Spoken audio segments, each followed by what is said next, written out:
ఒక కోపిష్టిగా, ఒక తాగుబోతుగా, ఒక వ్యభిచారిగా, ఒక రౌడీగా, ఒక జోతగాడిగా, లోకంలో కనబడే ప్రతి పాపము నాదే అన్నట్టుగా బ్రతికిన నేను ఈ రోజున క్రీస్తు సాక్షిగా బ్రతుకుతూ ఉన్నాను. అలాగే నా జీవితాన్ని కట్టుకోవాలని మరి విదేశాలు వెళ్ళాను. గల్ఫ్ దేశాలు, సౌదీ అరేబియా వెళ్ళాను. సేటు దగ్గర పనిచేశాను. చాలా పరిస్థితులు గుండా వచ్చిన నేను ఎక్కడికి వెళ్ళినా నా జీవితం మారల. ఒకప్పుడు నా యొక్క పాప జీవితం ఎలాగుండేదంటే, నా భార్యని కొట్టడం, తిట్టడం, ఎదురైన ప్రతి ఒక్కరి మీద రౌడీయిజం చేయడం, స్టేషన్కి వెళ్ళడం, ఇలాగూ నా పాస్టర్లు కూడా మారమని నా దగ్గరకు వస్తే వాళ్ళ కాలర్ పట్టుకుని మరీ ఇంకొకసారి మాటలు చెప్తే నీ చర్మం తీసేస్తా అని చెప్పిన నేను ఈ రోజున పరిశుద్ధ బైబిల్ గ్రంథం పట్టుకుని క్రీస్తు సాక్షిగా బ్రతకడానికి ప్రభు సహాయం చేశాడు. మరి అది ఎలా జరిగిందో, ఏ రీతిగా నాలాంటి తాగుబోతు ఈ రోజున ఒక దేవుని సేవకుడిగా మార్చబడ్డాడో తప్పకుండా ఈ యొక్క సాక్ష్యం చూసి మీరు దీవించబడాలని మరొకసారి ప్రభు పేరు తెలియజేస్తున్నాను. అందరికీ నా ప్రేమ వందనాలు.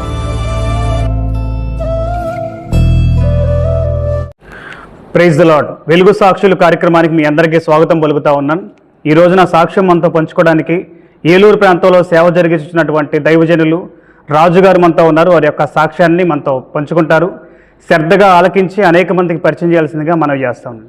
ప్రైజ్ లార్డ్ గారు. ప్రైజ్ లార్డ్ అండి. మరి యేసుక్రీస్తు ప్రభు వారిని మీ సొంత రక్షకునిగా అంగీకరించి మరి ఇప్పటి వరకు ఒక దేవుని సేవ జరిగిస్తూ ఉన్నారు.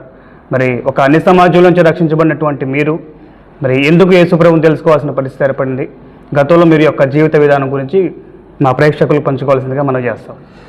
మొదటగా ఈ సమయం ఇచ్చిన యేసయ్యకు నా ప్రేమ వందనాలు తెలియజేస్తూ ఉన్నాను. అలాగే ఈ సమయంలో కార్తీక్ గారికి కూడా నా ప్రేమ వందనాలు తెలియజేస్తూ ఉన్నాను.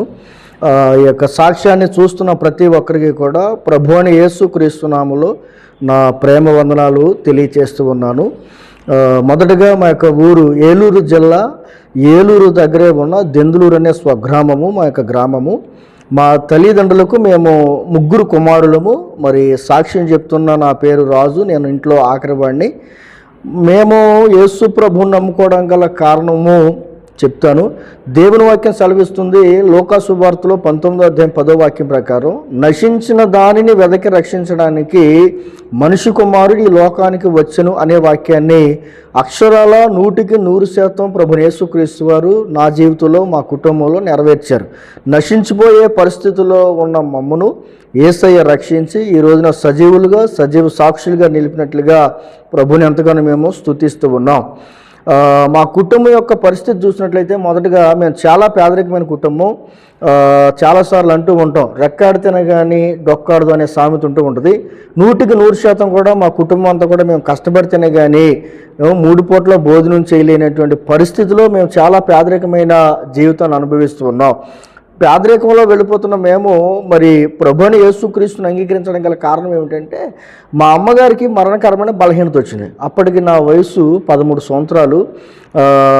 మా అన్నయ్య అలాగే మేము అందరం కూడా కుటుంబం అంతా కూడా మరి మా అమ్మగారిని ప్రతి హాస్పిటల్ అనగా ఏలూరులో ఉన్న హాస్పిటల్లో కావచ్చు, ఎవరో ఎక్కడే చెప్తే అక్కడ తీసుకెళ్ళి మా అమ్మని ఏ రకంగానైనా బ్రతికించుకోవచ్చని మేము శతవిధాల ప్రయత్నం చేయడం ప్రారంభించాం. కానీ తెలీదు, మా అమ్మకి భయంకర పరిస్థితి ఏంటంటే డాక్టర్ గారి దగ్గరికి తీసుకెళ్ళినా సరే వాళ్ళకు కూడా అంతు చెక్కని బలహీనత మా అమ్మగారికి వచ్చింది. ఆ పరిస్థితిలో ఇక మా అమ్మగారు రేపో మాపో చనిపోదామన్న స్టేజీలోనికి మా అమ్మగారు రావడం జరిగింది. వచ్చిన మా అమ్మగారు చెప్తున్న మాట ఏంటంటే, ఒక రోజున ఇక మా 3 కూడా మంచం దగ్గర కూర్చోబెట్టినట్టుంది, ఇక నేను చచ్చిపోతాను, ఇక నేను బ్రతకను, మీరు జాగ్రత్తగా ఉండండి అని చివరి మాటలు చెప్తూ ఉంది. రేపు మాపో చచ్చిపోతా అన్నట్లుగా మా అమ్మ ఆవిడ యొక్క పరిస్థితి అంతా కూడా మారిపోయింది. ఆ టైంలో ప్రభుని యేసుక్రీస్తు వారి దగ్గరికి వెళితే, చర్చికి వెళ్ళడం ప్రారంభిస్తే కనుక తప్పకుండా యేసు ప్రభు వారు స్వస్థపరుస్తాడు. చనిపోయిన వారిని తిరిగి లేపిన దేవుడు, స్వస్థపరిచే దేవుడు, మోగవారికి మాటనిచ్చి, గుడ్డివారికి చూపునిచ్చి, చెవిటి వారికి వినికినిచ్చి అనేక మంది జీవితాలను వెలిగించిన వాడు ప్రభుని యేసుక్రీస్తు అని కొంతమంది మరి దేవుని మందిరానికి వెళ్ళే విశ్వాసులు మా దగ్గరికి వచ్చి చెప్పడం జరిగింది. ఎప్పుడైతే ఈ మాటలు విన్నామో అప్పటికే మేము భయంకరమైన పరిస్థితుల్లో, ఆర్థిక నష్టాల్లో ఉన్నాము, అనారోగ్య సమస్యల్లో ఉన్నాము, కుటుంబం అంతా కూడా చీకటి గృహలో ఉన్నట్టుగా మేము ఎంతో బాధపడుతున్న ఆ పరిస్థితిలో ఆ మాటలు పట్టుకుని మొదటగా మేము చర్చికి వెళ్ళడం ప్రారంభించాం. ఎప్పుడైతే చర్చికి వెళ్ళామో చర్చిలో ఉన్న పాస్టర్ గారు కావచ్చు, విశ్వాసులు కావచ్చు, మా తల్లిగారు బ్రతకాలని వారు ప్రార్థన చేశారు. దేవుడు ఎవరు? యేసు ప్రభు అంటే ప్రార్థన ఆలకించే దేవుడు. నిజంగా చేయబడిన ప్రార్థన ఆలకించి దేవుని కృపలో దేవుని సన్నిధికి వెళ్ళగా దేవుని మహాకృపను బట్టి మా అమ్మగారిని యేసయ్య బ్రతికించి ఇప్పటికీ కూడా ఒక సజీవ సాక్షిగా మా తల్లిగారిని ఉంచారు. ఎప్పుడైతే మా అమ్మగారికి యేసు ప్రభుని నమ్ముకోవడానికి ఆయన దగ్గర రావడానికి మీ తల్లిగారి యొక్క బలహీనత కారణం, మా అమ్మగారి యొక్క బలహీనత కారణం అండి. మా అమ్మగారు ప్రభుని నమ్ముకోకముందు అంతకుముందు మీరు ఏ నమ్మకాలు కలిగి ఉన్నారు? మేమేక మాకు కలిగి ఉన్న లోకంలో ఉన్న పరిస్థితులకు ఎవరో ఏది చెప్తే అది చేసే పరిస్థితులు మేము ఉన్నాము. ప్రభుని యేసుక్రీస్తు వారిని అయితే అప్పటి వరకు మేము తెలుసుకోలేదు. అమ్మకే వచ్చిన ఆ బలహీనతను బట్టి మేము దేవుని మందిరానికి వెళ్ళడం జరిగిందండి. వెళ్ళిన తర్వాత దేవుడు కృపలో వెళ్ళిన తర్వాత దేవుడు మా అమ్మలో చాలా బలమైన విశ్వాసాన్ని మా అమ్మ దేవుని ఎడల మంచి విశ్వాసాన్ని కలిగి ఉంది. ఆ విశ్వాసాన్ని బట్టి దేవుడు స్వస్థపరిచాడు. నీ విశ్వాసమే నిన్ను స్వస్థపరచును అనే వాక్యం ఉన్నట్లుగా నిజంగా స్వస్థత కార్యం జరిగింది. ఎప్పుడైతే స్వస్థత కార్యం జరిగిందో మా అమ్మ యొక్క పూర్తిగా యేసు ప్రభు వారు నమ్ముకుని ఎప్పుడు కూడా ఇంట్లో ప్రార్థన చేస్తూ ఉండేది. ఏమనంటే మా నాన్నగారు మార్పు, మేమందరం కూడా మార్పు చెందాలి, అందరం చర్చికి వెళ్ళాలి. యెహోషువ అంటాడు కదా, నేను నా ఇంటి వారు దేవుని సన్నిధిలో ఉండాలి, మేము యెహోవాను సేవించుదాం అన్నట్లుగా అటువంటి విధంలో మా అమ్మ ఆలోచిస్తూ ఉండేది. అయితే ఎప్పుడైతే స్వస్థత వచ్చిందో మేము ఒకటే చెప్పాం, అమ్మ నీకు స్వస్థత వచ్చింది, ఆరోగ్యం వచ్చింది కాదనట్లేదు, దేవునికి ఇవ్వాల్సింది ఏదైనా ఉంటే కనుక మనం ఏ అరటిగాలో లేకుంటే కానుక కొంత ఇచ్చి దేవుణ్ణి అక్కడితో మనం వదులుకుందాం అన్నట్లుగా చెప్పినప్పుడు కూడా మా అమ్మగారు ఆ మాట అంగీకరించుకుంటే మంచి ప్రార్థన చేసేది, వేకుజామున ప్రార్థన చేసేది. దేవుని కృప ఏంటంటే మా తల్లిగారి ప్రార్థన వల్ల మొదటగా నేను దేవుని సన్నిధికి ఆకర్షించబడ్డా. తర్వాత మా రెండో అన్నయ్య, తర్వాత మా పెద్ద అన్నయ్య, తర్వాత మా నాన్నగారు. ఇలాగున మా తల్లి ప్రార్థన మమ్మల్ని అందరినీ ప్రభుని యేసుక్రీస్తు వారి దగ్గరికి నడిపించింది. మేము ప్రభువులోకి రావడానికి గల కారణం మా తల్లిగారి ప్రార్థనే అండి. ఆ రీతిగా దేవుని సన్నిధికి వచ్చాము. దేవుని సన్నిధికి వచ్చిన తర్వాత చాలాసార్లు అంటూ ఉంటారు, పట్టిందల్లా బంగారం అనే ఒక సామెత ఉంటుంది లోకంలో. అలాగున్న సన్నిధిలోకి వచ్చిన తర్వాత దేవుడు ఆశీర్వదించడం ప్రారంభించారు. మా నాన్నగారు వ్యాపారం చేస్తూ ఉంటారు. మా పెద్దన్నయ్య ప్రభుని నమ్ముకున్న తర్వాత 2 సంవత్సరాలకి ఆయన సేవకు పిలువబడ్డాడు. రెండో అనే వీడియోగ్రాఫర్లో ఉన్నారు. నేను కూడా మా నాన్నగారు వెనకాల వ్యాపారానికి సహాయం చేస్తూ ఉండేవాడిని. మా నాన్నగారు చేసే వ్యాపారం మరి మేకల సంతకి వెళ్ళడం, తాడేపల్లిగూడెం దగ్గర మేకలు అమ్మడం, ఇవన్నీ చేస్తుంటారు. ఆయనకి సహకారంగా ఉండడం. అలాగే 2006 సంవత్సరం వచ్చేసరికి మరి నాకున్న ఆలోచన ఏంటంటే డబ్బు బాగా సంపాదించాలి, డబ్బులు సంపాదించుకోవాలి. ఎందుకంటే మాకు అప్పుడు చదువుకునేంత స్తోమత లేదు, అవకాశాలు లేవు. ఎందుకంటే పగలంతా కష్టపడి రాత్రి బడిలోకి వెళ్ళేవాళ్ళం. దెందులూరులో ఉన్న ప్రత్యేకత ఏంటంటే నైటీ స్కూల్ జరిగేది. పేద పిల్లలకు ఒక పెద్ద ఆయన పెట్టిన ఏర్పాటు ఏంటంటే చదువుకోలేకపోతున్నారని ఆయన మంచి ఆలోచనతో నైటీ స్కూల్ ఏర్పాటు చేస్తే మేము నైటీ స్కూల్లోనే కొంతవరకు చదువుకోవడం జరిగింది. అయితే నాకున్న ఆలోచన ఏంటంటే డబ్బులు సంపాదించుకోవాలంటే ఏం చేయాలి, ఇంకా మన వల్ల కావట్లేదు, చదువుకునే పరిస్థితి లేదు కాబట్టి అనుకుని మా నాన్నగారు చేస్తున్న వ్యాపారానికి సహాయం వెళ్ళడం, అలాగే అటువంటి వ్యాపారం నేను నేర్చుకోవడం. ఆటో తోలుతుండేవాడండి. 2006 సంవత్సరంలో నేను ఆటో తీసుకున్నాను. ఆటో తీసుకుని దెందులూరు, ఏలూరు బియ్యం కర్రలు తోలుతూ ఉండేవాళ్ళం. అలాగున ఎప్పుడైతే నేను మోటార్ ఫీల్డ్లోకి వచ్చానో అప్పటి వరకు కూడా దేవుని సన్నిధిలోనే ఉన్నాం. ఆదివారం వస్తే మందిరానికి వెళ్తాం, శనివారం మందిరానికి వెళ్తాం, అందరం కుటుంబ ప్రార్థన చేసుకునే వాళ్ళం, అందరూ కూడా ప్రార్థనలోనే ఎదుగుతూ ఉండేవాళ్ళం. ఆ రకంగా జరుగుతున్న మా కుటుంబం అంతా కూడా హ్యాపీగానే ఉంది.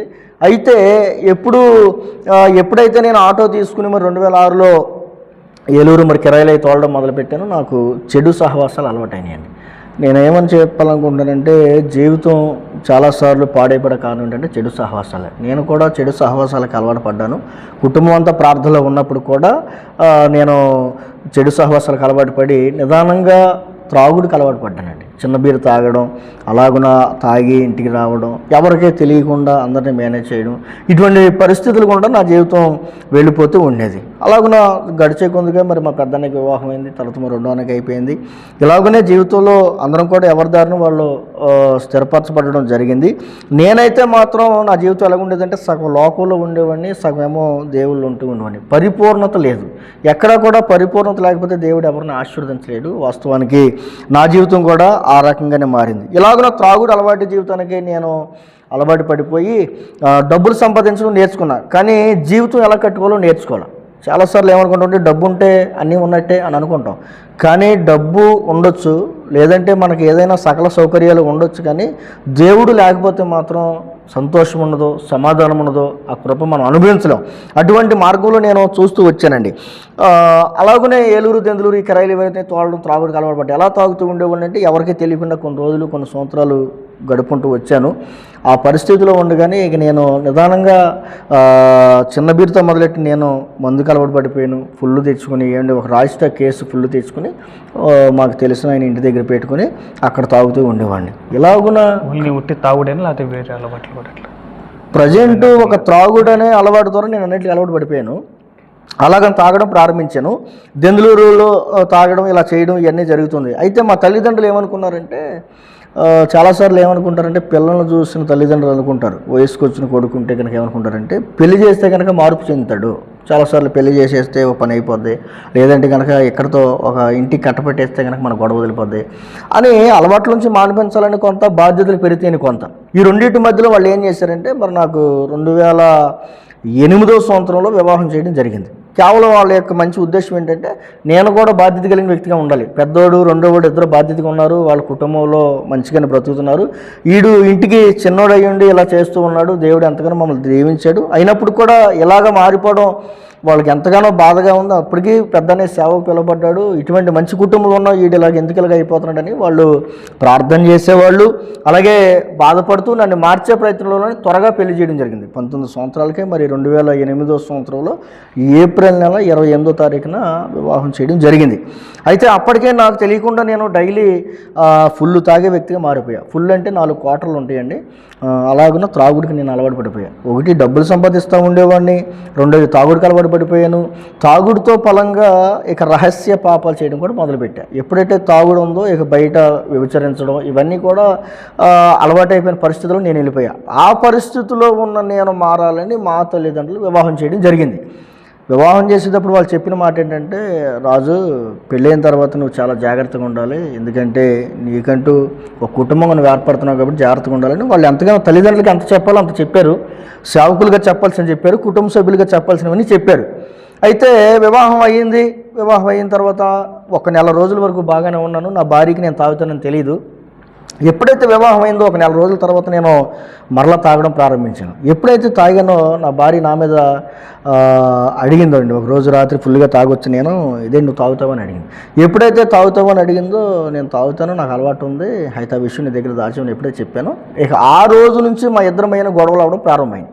అప్పటి వరకు కూడా 1 నెల రోజుల వరకు కూడా హ్యాపీగా ఉన్న కుటుంబంలో తాగుడు అనే ఒక వ్యసనాన్ని కలిగి ఉన్న నేను కుటుంబ సమస్యను తీసుకురావడం ప్రారంభించాను. మా ఇద్దరికీ కూడా విపరీతంగా ఘర్షణ, గొడవలు అవ్వడం మొదలైనవి.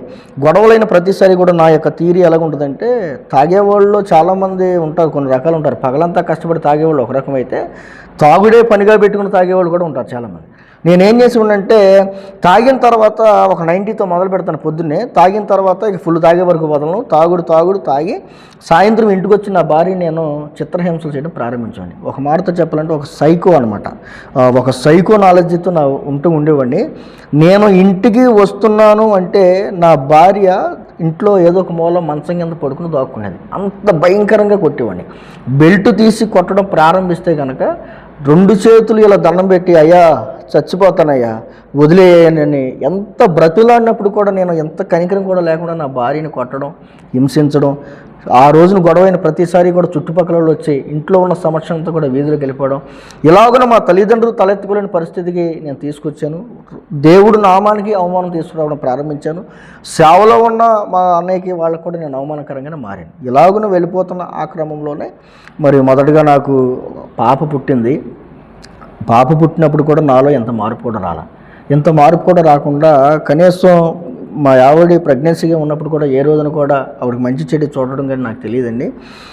ఆ టైంలో కూడా ఆవిడని చిత్రహింసలు పెట్టడం ప్రారంభించండి. ఎందుకో తెలీదు, తాగితే అది ఒక రకమైన మైండ్ సెట్ వచ్చేది. మరి దెయ్యం నాలో పనిచేసేదేమో నేను అనుకుంటున్నాను. తాగితే మాత్రం కోపం వచ్చేసేది, ఐ డోంట్ కేర్, ఎవడైతే నాకేంట్రా అన్నట్టుగా నేను ఏం చేసేవాడినంటే భయంకరంగా దూషించడం, బూతులు తిట్టడం, ఏమంటే తన్నడం, ఇటువంటివన్నీ కూడా చేసి నా భార్యని చాలా చిత్రహింసలకు గురి చేస్తూ ఉండేవాడిని.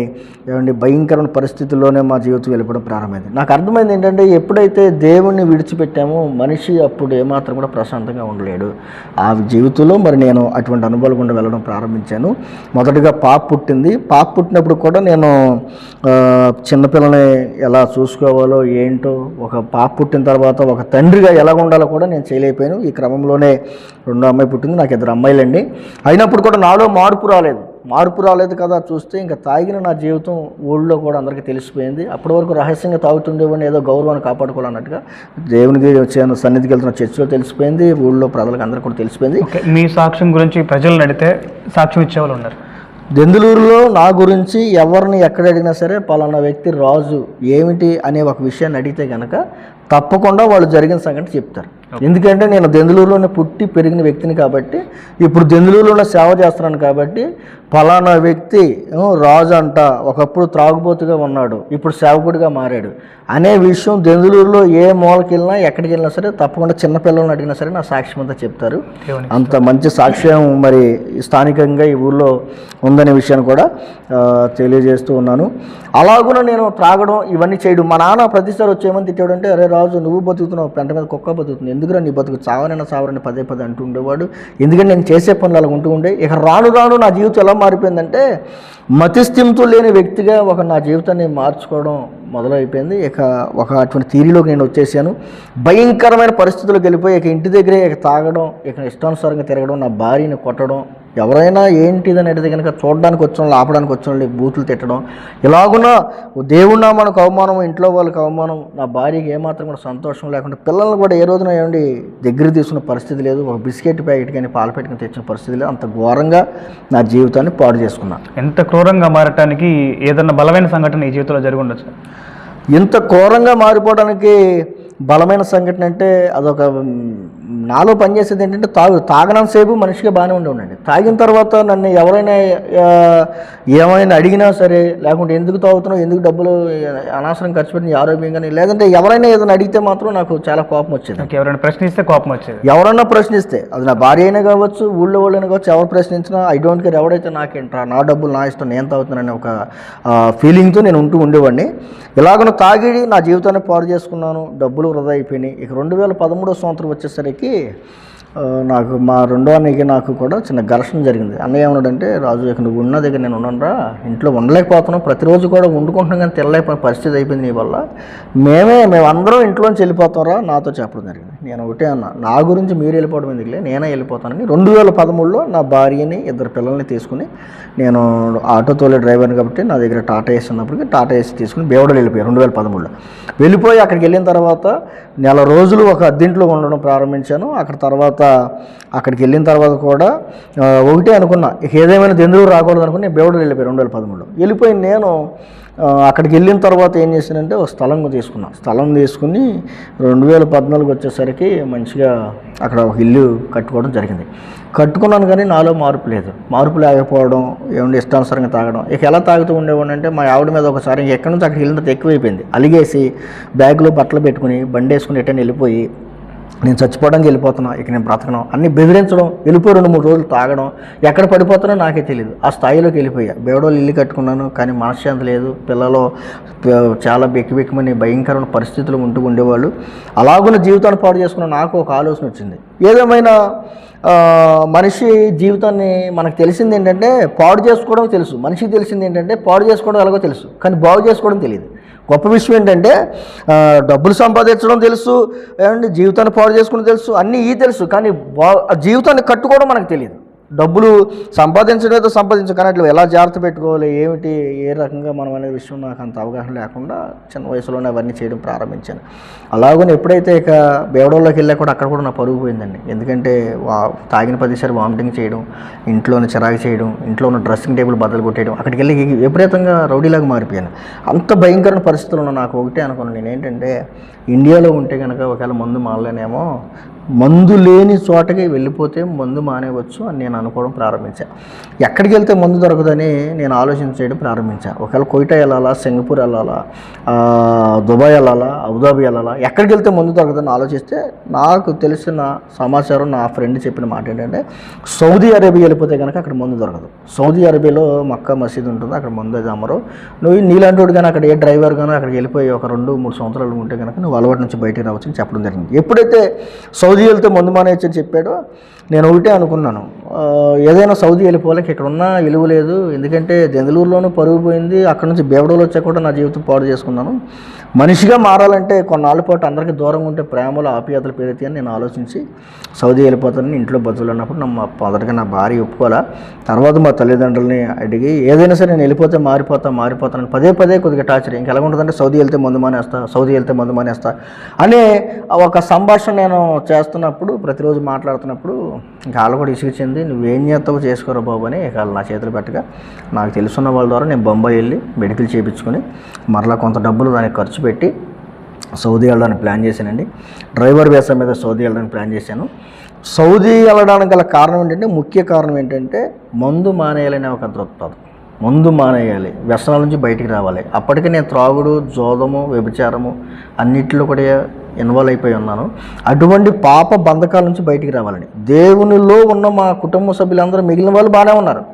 దేవుణ్ణి విడిచిపెట్టి వ్యసనాల గుండా మార్గం గుండా నేను వచ్చినందుకు గాను నేను పడుతున్న కష్ట నష్టాలండి ఇవన్నీ కూడా. ఒకటి ఆరోగ్యము పోతుంది, 2 డబ్బులు పోయినాయి, గౌరవం పోయింది, అన్నీ పోయినాయి. అటువంటి భయంకరమైన పరిస్థితుల్లో ఉన్న నేను ఇక సౌదీ వెళ్ళాలని ఆలోచన కలిగి ఉండగా 2014లోనే కొంత మనిషిని తెలిసిన ద్వారా ఏజెంట్ని పట్టుకొని బొంబాయి వెళ్ళి మెడికల్ చేయించుకొచ్చాను. మెడికల్ చేయించుకొచ్చిన తర్వాత ఇక దుబాయ్ వెళ్ళిపోతాను, ఇంకా సౌదీ వెళ్ళిపోతాను అనగా నా భార్యని ఒక రోజున ఎందుకో తెలియదు వెళ్ళే ముందులో ఏదో అందని ఒక భయంకరంగా నాకు కోపం వచ్చి కొడితే తలగా ఇక్కడ నుంచి ఇక్కడ పగిలిపోయిందండి. నేను అనుకున్నా చచ్చిపోయింది అనుకున్నా. ఇక్కడ నుంచి ఇక్కడ పగిలిపోతే మా ఆవిడ్ని ఆటోలో ఎక్కించుకుని ఆ సాయంత్రం అటు తుండు తలకు కట్టేసుకుని మన హాస్పిటల్ తీసుకెళ్ళడం కూడా జరిగింది.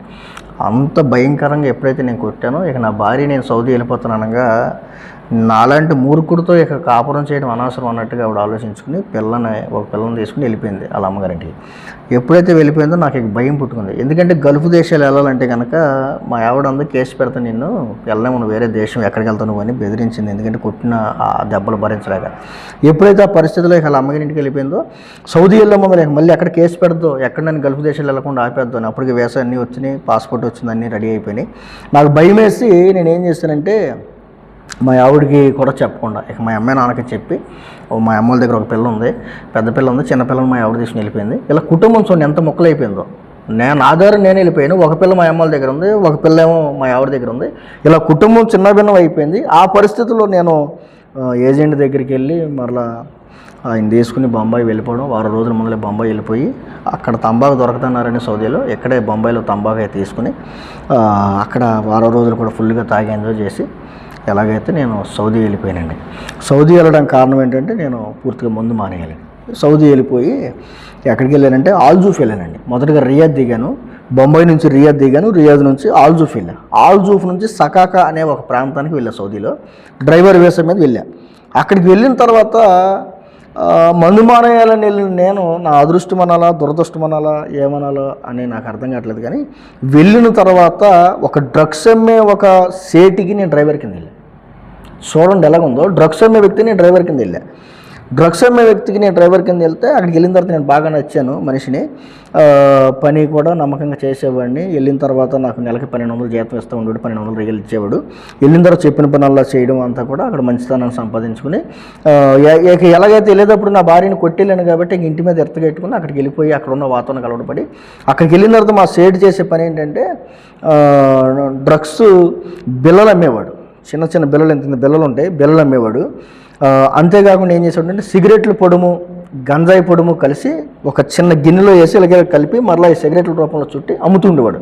ఇప్పుడు నేను అటువంటి వ్యక్తి డ్రైవర్ కింద వెళ్ళిన తర్వాత రొట్టిరిగి నేతిలో పడింది అంటారు, చాలాసార్లు సామెత ఉంటుంది, రొట్టిరిగి నేతిలో పడింది అన్నట్టుగా నా పరిస్థితి ఎలాగైపోయిందంటే త్రాగుడే మానేయాలనుకున్నాను. నేను అక్కడికి వెళ్ళిన తర్వాత డైలీ 40 సిగరెట్లు కాల్చేవాడిని. గోల్డ్ లీఫ్ అనే బ్రాండ్ డైలీ 40 సిగరెట్లు. తంబాకు తీసుకెళ్ళాను, తంబాకు నవ్వులేవాడిని.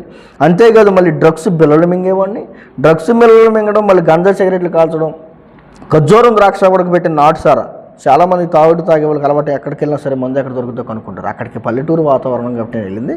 ఖర్జూరం ద్రాక్ష ఏమంటే ఉడకబెట్టి తీసిన సారా తెచ్చుకొని సైలెంట్గా తాగడం. ఎలాగున్న సౌదీ వెళ్ళిన తర్వాత డ్రగ్స్కి ఎడిట్ అయిపోయాయి. తాగుడులో నుండి నా జీవితం ఎక్కడికి వెళ్ళిందంటే డ్రగ్స్కి అలవాటు పడిపోయింది. ఇక ప్రతిరోజు కూడా 1-2 బిళ్ళలు మింగడం, రోజుకి 40 సిగరెట్లు, గోల్డ్ లిఫ్ అని బ్రాండ్ ఉండేది, ఆ సిగరెట్లు కాల్చేవాడిని. మధ్యలో మరలా గంజాయి పీల్చడం, ఇలాగ నా ఆల్కహాల్కి పూర్తిగా నా శరీరం అలవాటు పడిపోయింది.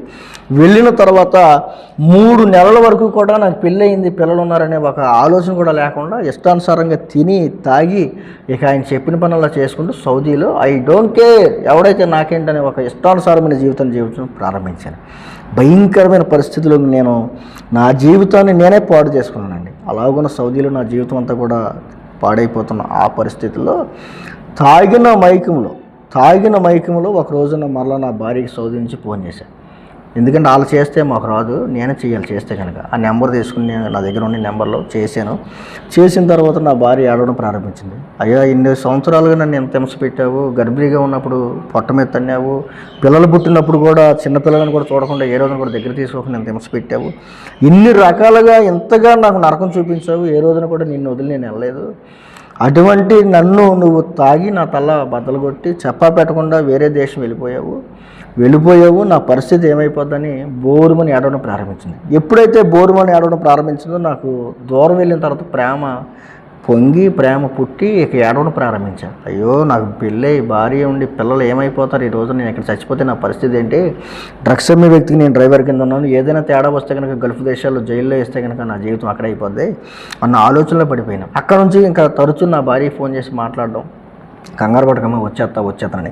కానీ వచ్చేస్తానన్న పదం పెదాలతో చెప్పడమే కానీ వేరే దేశం వెళ్ళిన తర్వాత పాస్పోర్ట్ వాళ్ళు తీసుకుంటారు. ఏదో హైదరాబాద్ దగ్గర అయితే మనం వెళ్ళి బస్సుల మీద వచ్చేయచ్చు, కానీ మరలా నేను రావాలంటే 2 ఫ్లైట్లు ఎక్కాలి, మరలా ఇండియా రావాలి. ఇంత పెద్ద ప్రాసెస్లో నేనున్నాను. కానీ అక్కడికి వెళ్ళిన తర్వాత అప్పటికే 3 నెలలు చేశాను. తర్వాత 4 నెలలు మా ఎవరితో మాట్లాడడం ప్రారంభించాను. ఇలా మాట్లాడిన తర్వాత ఇంకో నెల గడిచేపటికి మా సేట్కి నేను చెప్పింది ఏంటంటే, ఇలాగ ఎస్ఐహెచ్ పంపిస్తే కనుక నా భార్యను తీసుకొచ్చుకుంటాను అని చెప్పినప్పుడు నాకు సపోర్ట్గా తెలుగు అతను కూడా ఒక అతను పంపిస్తే వచ్చేస్తాడు అది ఇదని కొద్దిగా చేయగా, నేను చేసిన నమ్మకత్వాన్ని బట్టి అక్కడ మా సేట్ నమ్మి సెలవు కొట్టి ఏం చేశాడంటే అక్కడ నుంచి నన్ను ఇండియా పంపించాడు. కరెక్ట్గా నేను 2014 చివరికి వచ్చేప్పటికి, అంటే సంవత్సరం లోపే సౌదీలో ఉంటాను. వెళ్ళడం రావడం అన్నట్టుగానే వెళ్ళాను. అక్కడికి వెళ్ళిన తర్వాత కొంత జీవితం పాడు చేసుకున్నాను. మరలా తిరిగి రావడం కూడా ఆలోచన కలిగి ఉండగా మా సేటు మంచితనాన్ని బట్టి పంపించాడు. ఎప్పుడైతే ఇండియా వచ్చానో ఇక ఐ డోంట్ కేర్ ఎవడైతే నాకేంటని ఇలా కాలర్ ఎక్కడేయడం, నా ఇష్టానుసారంగా ఇంకా వచ్చేటప్పుడే జిద్దా నుంచి శంషాబాద్ ఎయిర్పోర్టు ఇలా దిగాను. ఇండియాలో దిగిన తర్వాత ఇక నాకు బాగా వ్యసనాలు ఎక్కువైపోయినాయండి. అక్కడ ఎప్పుడైతే ఇక డ్రగ్స్ అలవాటు పడ్డానో భయంకర మనిషిగా మారిపోయాను. రావడమే అక్కడే సిగరెట్లు మొదలెట్టి ఇంటికి రావడం, వత్తంతో వెళ్ళి మన భార్యను తీసుకురావడం. వచ్చిన 2 రోజుల వరకు నేను బాగానే ఉన్నాను. తర్వాత కొన్ని అనివార్య కారణాల వల్ల, గొడవల వల్ల మరలా నేను దెందులూరులో గొడవలు పెట్టుకోగా నన్ను తీసుకెళ్ళి పోలీస్ స్టేషన్లో కూడా ఉంచడం జరిగింది. అక్కడి నుంచి నేను మరలా బయటకు వచ్చిన తర్వాత నేను ఒకటి అనుకున్నాను, అప్పటికే తాగుడు అనుకున్న నేను డ్రగ్స్కి అలవాటు పడిపోయిన తర్వాత భయంకరమైన వ్యక్తిగా మారిపోయాను. నరాలు షివరింగ్ వచ్చేసిందండి. ఇక ఎలాగంటే నేను ఇలా వణిగిపోతూ ఉండే చేతులు. పొద్దున్నే నేను 2 ఇడ్లీ తినాలంటే క్వార్టర్ ముందు నీళ్ళు కలగకుండా తాగాలి. ఆ స్టేజ్కి వచ్చేసా. ఎందుకు అంతమంది తాగాల్సి వచ్చిందంటే తీసుకున్న మెడిసిన్, డ్రగ్స్ వల్ల నా జీవితం పూర్తిగా ప్రభావితం చేసింది. అలాగున్నా నా జీవితం పాడైపోయింది. దెందులూరులోనే మరి నేను ఎప్పుడైతే ఇక స్టేషన్కి వెళ్ళి బయటకు వచ్చానో నేను మతిస్థిమితం లేని వ్యక్తిగా మారిపోయాను. దెందులూరులో నేను కాళ్ళకి చెప్పులు లేకుండా మాసిపోయిన చిరిగిపోయిన బట్టలతో ఒక పెచ్చోళ్ళలాగా తిరుగుతూ, అన్న ఒక 5 రూపాయలు ఉంటే ఉన్నా సిగరెట్ కొనుక్కుంటా, అన్న ఒక 10 రూపాయలు ఉంటే ఉన్నా, అన్న ఒక 90 మందు పంపించానని ఇదే దెందులూరులో నేను ఏం చేస్తానంటే అడుక్కునే స్థాయికి నేను వెళ్ళిపోయాను. తలకి గుండు గీపించుకుని కాళ్ళకి చెప్పులు లేకుండా రోడ్లు అంటే తిరగడం. ప్రతిరోజు కూడా మా ఇంటి దగ్గర ప్రతిరోజు కూడా అందరూ వచ్చి నేను చూడడం. ఎందుకంటే ఎక్కడి నుంచి ఎక్కడికి ఇలాగా బొట్లు పెట్టుకోవడం, లేదంటే కనుక ఇష్టానుసారంగా నాకు ఇష్టం వచ్చినట్టు ఎలాగంటే అలాగ చిన్నపిల్లల్ని బెదిరించడం. పెచ్చోడు ఎలాగైతే కేకలు వేసుకుని తిరుగుతాడో అలాగ ఉండేవాడిని. మా నాన్న ఎక్కడైనా నన్ను కొరతాకు వస్తున్నాడు అనుకుంటే కనుక నేను పారిపోతుంటే పిల్లలందరూ కూడా నా వెనకాల రాళ్ళు పట్టుకుని ఎగాడుతుంటే పెచ్చోడా అని అంటుంటే కనుక నేను భయపడిపోయి మా దగ్గరే సినిమా హాల్ ఉందండి, ఆ వెనక చాలలోకి వెళ్ళి పడుకుని పొద్దున్నే బురదలో నుంచి వస్తూ ఉండేవాడిని. ఇలాగనే మతిస్థిమితం లేదు. ఇక నాకు అర్థమైపోయింది ఏంటంటే రేపో మాపో చచ్చిపోతాననే విషయం నాకు అర్థమైపోయింది. ఎందుకంటే తాగేవాళ్ళు మారడమే కష్టమనే ఈ రోజుల్లో డ్రగ్స్కి ఎడిట్ అయిపోయి రోజుకి 40 సిగరెట్లు, తంబాకు, అంత భయంకరమైన పరిస్థితుల్లోనికి త్రాగుడు, వ్యసనాలు, వ్యభిచారం, ఊబులో అండ్ జోదం ఇవన్నీ కూడా ఒకటి చేశాను లేదని మొత్తం అన్నీ కూడా నా జీవితాన్ని పాడు చేసినాయి. అంత భయంకరమైన పరిస్థితిలో ఉన్న నేను, నాకు ఆరోగ్యం పోయింది, ఆకలి చచ్చిపోయింది. ఇక ముందే ఇంకా చివరి క్షణాలు ఎలాగుందంటే, మా నాన్న తీసుకొచ్చి అన్నం తినేటప్పుడు మందు పోస్తే కనుక తాగుతూ ఉండేవాడిని. ఎందుకంటే తాగకపోతే కనుక నాకు పనిచేసే కదా నరాలు. అన్నం తినే ముందుల మందు తాగాలి, లేచిన తర్వాత మందు తాగాలి, ఇలాగ నిత్యమో ఇక ముందులో నేను భయంకరమైన పరిస్థితులకు వెళ్ళిపోయి షివరింగ్ వచ్చింది.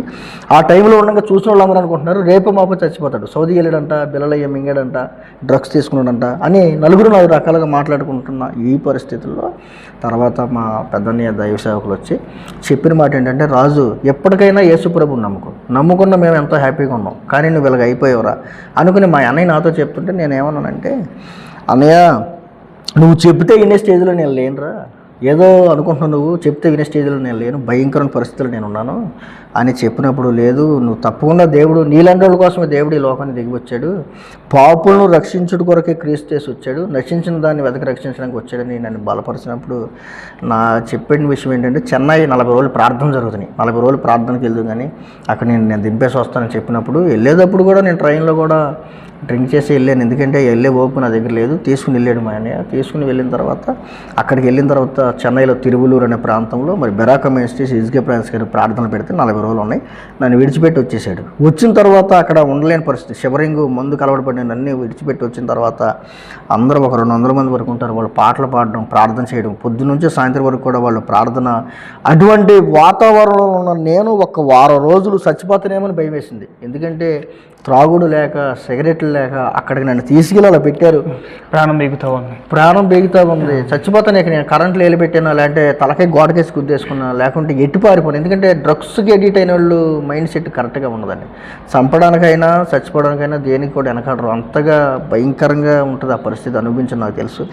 అటువంటి పరిస్థితిలో ఉన్న నేను వారం రోజుల తర్వాత ప్రార్థన చేయడం ప్రారంభించాను. ప్రభువా అని ఒక అవకాశం ఇస్తే బ్రతకాలన్నది ప్రభు అని ఎప్పుడైతే నేను దేవుని సన్నిధిలో ప్రార్థన చేయడం ప్రారంభించాను, దేవుడు ఎంత కృప కలిగిన దేవుడు అంటే నిజంగా వెళ్ళిన తర్వాత ఏమండి వారం రోజులు అలాగ అందరంగా చూసి నేను ప్రార్థన చేయడం ప్రారంభించాక ఆ 40 రోజులు పూర్తయ్యేసరికి అద్భుత రీతిలో దేవుడు నన్ను ఒక కడిగిన ముత్యంలాగా మార్చాడు.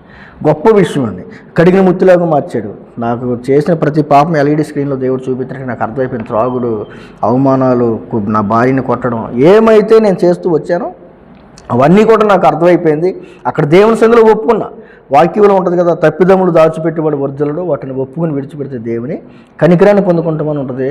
నిజంగా నేను ఏ పొరపాట్లు అయితే నాకు తెలుసుండి చేశానో అవన్నీ దేవుని పాదాల దగ్గర ఒప్పుకొని విడిచిపెట్టినప్పుడు దేవుడు నా హృదయాన్ని మార్చాడు. నా హృదయాన్ని మార్చుకోవాలని బేవడోలు వెళ్ళా, నా హృదయాన్ని మార్చుకోవాలని సౌదీ అరేబియా వెళ్ళా, నా హృదయాన్ని మార్చుకుని కుటుంబంలో ఒక మంచి వ్యక్తిగా బ్రతకాలని నేను శత విధాలా ప్రయత్నం చేశాను. 7 సముద్రాలు దాటి వెళ్ళా. కానీ ఎక్కడికి వెళ్ళినా సరే నా జీవితంలో మేలు అనేది జరగలేదు. ఎక్కడికి వెళ్ళినా సరే నా జీవితంలో మార్పు అనేది రాలా.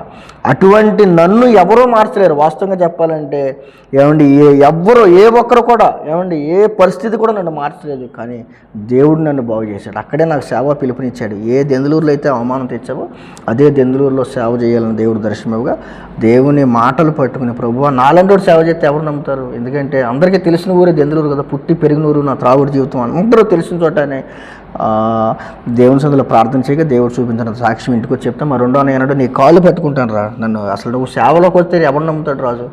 మేమే నమ్మం, నువ్వు మారేవంటే ఇప్పుడు మేమే నమ్మమని వాళ్ళు కూడా ఇచ్చారు. ఎందుకంటే అంత భయంకరంగా ఉండే నేను ఒకసారిగా మారిందంటే ఎవరు నమ్ముతారు 40 రోజుల్లో? కానీ దేవుని కృప ఏంటంటే ఆ 40 రోజుల్లో మార్పు చెంది వచ్చిన నేను ప్రార్థన చేయగా అదే దర్శన పెద్దని కూడా చూపించడం, ఇంట్లో వాళ్ళు కూడా రాజు మాట తీరు విధానం మారిందని వాళ్ళు కూడా గ్రహించడం, ఇలాగ ఎప్పుడైతే జరిగిందో సేవలోకి పిలిచిన దేవుడు మరి ఈ విషయం సాక్ష్యం ఇవన్నీ కూడా నాకు వచ్చిన దర్శనం చెప్పాను. వాళ్ళు కూడా మా ఇంట్లో మా అమ్మని సరే ఏదో మారాడు అంటాడు కదా, ఒక అవకాశం ఇద్దారని వాళ్ళ బాధ్యత ప్రకారం వాళ్ళ తల్లిదండ్రులకు అవకాశం ఇచ్చారు. ఆ టైంలో నేను ఇంటి దగ్గరే మా అన్నయ్య స్టూడియో కానీ కట్టుకున్న చిన్న ఖాళీ రూమ్ ఉంటే అందులో ప్రార్థన పెట్టడం ప్రారంభించాను. పెద్ద అన్నయ్య వచ్చి ఆదివారం చెప్తుండేవాడు, శనివారం సాయంత్రం నేను వచ్చేయడానికి మాటలు చెప్పేవాడిని. అలాగున్నా అక్కడ సేవ ప్రారంభించిన ప్రభు సహాయం చేశాడు. తర్వాత హైదరాబాద్లో 1 సంవత్సరం పాటు ట్రైనింగ్ నెలలో ఒక 6 రోజుల వరకు జరుగుతుండేది. అలాగున అక్కడ ట్రైనింగ్ కూడా తీసుకోవడం జరిగింది. ఇలాగున దేవుని కృప ఏంటంటే ఎప్పుడైతే నేను మారానో మారిన తర్వాత జరిగిన పరిస్థితి ఏంటంటే నాకంటే ఫుల్గా తాగే డ్రింకర్లో చాలామంది నిజంగా రాజు మారాడంటే కనుక ఇది మనుషుల వల్ల జరిగింది కాదు, నిజమైన దేవుడు ప్రభుని యేసుక్రీస్తు అని వారు కూడా గ్రహించి కొంతమంది నిజంగా సంఘస్థులు ఎప్పటికీ వారు ఉన్నారు. నాకంటే ఫుల్గా తాగి పడిపోయిన వాళ్ళు, అటువంటి అనుభవాలు కూడా వచ్చిన వాళ్ళు నిజమైన సాక్షిగా మరి ఎప్పుడైతే నేను దేవుడిని మార్చాడో వాళ్ళందరూ కూడా సన్నిధి రావడం ప్రారంభించారు. దేవుని సంఘంగా ఏర్పడింది. దేవుని కృపలో కోల్పోయినవన్నీ దేవుడు నాకు ఇచ్చాడు. ఎంత అద్భుతం అంటే నన్ను చూసి అనేక మంది ప్రభువుని నమ్ముకున్నారు. ఈ రోజున అన్నీ కోల్పోయి నేను దెందులూరులో నడి రోడ్ల మీద 5 కోసం 10 కోసం తిరిగిన నన్ను దేవుడు ఈ రోజున బలపరిచి మరి మరలా దెందులూరులోని ఎస్ఎంఆర్ దగ్గర మంచిగా స్థలం తీసుకోవడానికి ఒక మంచి మందిరం కట్టుకోవడానికి ప్రభు కృప చూపించారు. అలాగున ఏలూరులో కూడా మందిరం కట్టుకోవడానికి ప్రభు సహాయం చేశాడు. ఇలాగున ఏలూరు దెందులూరు పరిసర ప్రాంతాల్లో పరిచయం చేయడానికి, అలాగే ఏజెన్సీ ట్రైబల్ ఏరియాలో కూడా సువార్త ప్రకటించడం ప్రభు సహాయం చేస్తున్నారు. ఇప్పుడు ఒక చిన్న మాట, మీరు లోకంలో ఉన్నప్పుడు కోల్పోయింది ప్రభులోకి వచ్చిన తర్వాత పొందుకున్నాయి. ప్రభులోకి వచ్చిన తర్వాత పొందుకుంది ఏంటంటే, ప్రభులోకి వచ్చిన తర్వాత మొదటగా మేము కుటుంబంగా కట్టబడ్డాం. నేను సౌదీ వెళ్ళేటప్పుడు నా పరిస్థితి చూస్తే నా భార్య పిల్ల ఒక దగ్గర, మా చిన్న పాప ఒక దగ్గర. ఇలాగున్నా అంటే ఎలాగుందంటే చెట్టుకొకరు పుట్టకొకరు అన్నట్టుగా ఏమైపోయిందంటే కుటుంబ వ్యవస్థ మాకు సరిగా లేదు.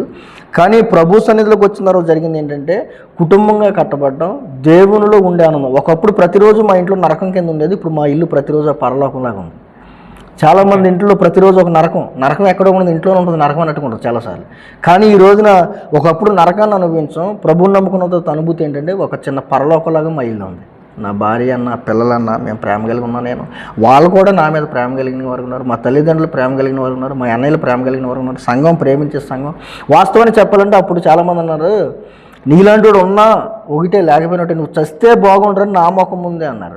మెడ పట్టుకుని బయటికి గెంటేశారు. నా పరిస్థితి చివరిలో ఎలాగుండేదంటే అన్నం లేక ఇంత అన్నం పెడితే బాగుండు అనుకుని ఒకసారి భోజనాల దగ్గర పడేసిన విస్తరాకుల దగ్గరికి వెళ్ళి కూడా ఈ విషయాలు చాలామంది తెలియదు. విస్తరాకుల దగ్గరికి వెళ్ళి అక్కడ వదిలేసిన ఆహారం తిన్నవాడిని నేను. అటువంటి నన్ను ఈ రోజున దేవుని సేవలోకి వచ్చాక అయ్యగారిని పిలవడం, పాస్టర్ గారిని పిలవడం, ఎంత ఘనత. కోల్పోయినవన్నీ దేవుడు ఇచ్చాడు. ఒకప్పుడు 5-10 కోసం తిరిగిన నేను భయంకర పరిస్థితులు ఉన్న నన్ను దేవుడు విడిపించి కుటుంబాన్ని ఇచ్చాడు, సంఘాన్ని ఇచ్చాడు, ఈ రోజున ఘనతనిచ్చాడు. ఈ రోజున అనేక మంది గౌరవించే వ్యక్తిగా మారాను. రైట్ అన్న, మీరు ఇందాక ఒక మాట అన్నారు, నా సాక్ష్యం ఈ ఊరి ప్రజలందరూ చూశారు. ఒకప్పుడు ఎవరిని అడిగినా సరే, చిన్నపిల్లల్ని అడిగినా సరే చెప్తారని చెప్పాను. ఇప్పుడు అదే ఊరి ప్రజలు ఎవరైనా సరే మీ సాక్ష్యాన్ని బట్టి యేసు ప్రభువే నిజమైన దేవుడు అని చెప్పి అంగీకరించిన వాళ్ళు ఎవరైనా ఉన్నారు? మీ సాక్ష్యాన్ని గురించి చెప్తారు, అలాగే నమ్మిన వాళ్ళు అంగీకరించారు. సంఘంలోకి వచ్చిన వాళ్ళు చాలా మంది వాళ్ళే ఉన్నారు. ఓకే, మీ ఊరి ప్రజలే ఉన్నారు? మా ఊరి ప్రజలే, ఇక్కడ ఉన్న ప్రజలే. ఆల్రెడీ మా వీధుల్లో ఉన్నవాళ్ళు, దగ్గరలో ఉన్న వాళ్ళు అందరూ కూడా చూసి ఎప్పుడు కూడా చాలామందికి ఆశ్చర్యమే. కానీ అలాగ మార్పు చెందిన వారు ఇప్పుడు సంఘస్థులుగా మార్చబడ్డారు. వ్యసనాల్లో ఉన్నవారు, వ్యభిచార ఊబులో, పాప ఊబులో, బంధకాలు ఉన్నవారు, చాలామంది విడిపించబడలేని వారు. నేను ఎప్పుడైతే మారానో నన్ను బట్టి దేవుని కృపలో కొంతమంది మారి ఈ రోజున ప్రభు సన్నిధిలో వారు కూడా మార్పు చెందడం జరిగింది. ఇలాగన ఒకప్పుడు త్రాగుడు, డ్రగ్స్ నన్ను ఒక పిచ్చివానిగా, ఎర్రివానిగా చేస్తే దేవుడు ఈ రోజున మంచి సేవకుడిగా చేసి అనేక మందికి దేవునికరంగా నన్ను మార్చడం జరిగిందండి. మరి ఎంత మహిమ కలిగిన కార్యాలు యేసుక్రీస్తు వారు చేశారు. మరి ఈ ఇంటర్వ్యూ ద్వారా మరి ఎవరైతే మరి ఇంకా మీరు ఆన్లైన్లో చూస్తున్నారో దయచేసి మీ అందరికీ 2 చేతులు జోడించి మరొకసారి ప్రభు పేరు తెలియజేస్తూ ఉన్నాను. ఏదైనా వ్యసనాల్లో ఉన్నవారు ఉంటే కనుక దయచేసి మీరు దేవుని సన్నిధిలో ఒప్పుకోండి. దేవుడు తప్పకుండా మీకు విడుదలిస్తాడు. అలాగే కుటుంబంలో ఉన్న ప్రతి వ్యక్తి కూడా ఒకవేళ మార్పు చెందని భర్తలు కానీ, మార్పు చెందని సహోదరులు కానీ ఎవరైనా మార్పు చెందిన వారు ఉంటే మీరు ప్రార్థన చేయండి. ప్రార్థన పరిస్థితులు మారుస్తుంది. ప్రార్థన తప్పకుండా అనేక మందికి ఆశీర్వాదకరంగా మారుతుందని తెలియజేస్తూ ఉన్నాను. అలాగనే ఒకప్పుడు నేను పెచ్చవాడిగా ఉన్న నేను ఈ రోజున దేవుని సేవకుడిగా రావడం జరిగింది. సేవలో వాడబడ్డాను. ప్రభుత్వంతో సహాయం చేస్తూ ఉన్నారు. అందును బట్టి ప్రభుకే మహిమ కలుగునుగాక. మరి ఇంతవరకు సాక్ష్యం చూసిన మీ అందరూ కూడా ప్రభునామంలో నా ప్రేమ తెలియజేస్తున్నాను. యేసయ్య మనందరం దీవించి ఆశీర్వదించునుగాక. Praise lord.